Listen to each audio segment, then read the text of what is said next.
to ng actress na huli.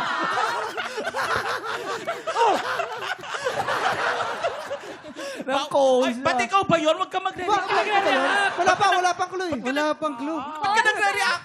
Ako yung, ikaw kasama ko sa dressing room. Hoy, ikaw na ba ang nagpapalitsyon? Antay mo muna Hindi, si Kuya Kim. Baka naman si At Kuya saka Kim. ikaw yung ano eh, kung gusto nang mag-leksyon, kinukunan ko pa. Hindi ikaw yon. Hindi ikaw lang ba yun. nagkaroon ng birthday? Ikaw lang may lechon? Eh, di ba Si Faith, naglechon ka din, diba? No birthday mo? Si Kuya Kim, nagka-lecture Oo. din. Antay Pero mo tingnan muna. natin kasi yung clue. Gusto May ko clue pa, may malaman clue. yung clue. Ito. Sa Ito pangalan may clue. niya, okay, ano ba kay letter K? Ito.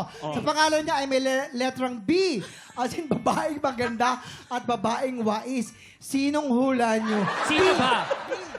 Si Rek. Sino Tanong yan? natin ang director. Direk, kung kilala mo to. Sino yan? Itango mo nga yung camera kung kilala mo, Direk. Letter B. Ay, teka lang. May idadagdag ka pa ba sa clue? Wala na. Hindi ko nga nauwi yung ulo, di ba? Ito yung, alam mo ba? Teka Teka lang, si Faith din nag-uwi ng lechon. Oo, Ah. nakitake home. Nakitake home yun. So, ikaw yung nasa blind item? Ikaw ba yung nasa blind item? Ikaw yung nasa blind item? Ay, teka lang, huwag nyo nga ibahin yung usapan. Bakit? Ano na nangyari sa dance, showdown nyo? Kung Wala malungkot na. ka, hindi mo nakuha yung ulo, pasensya na.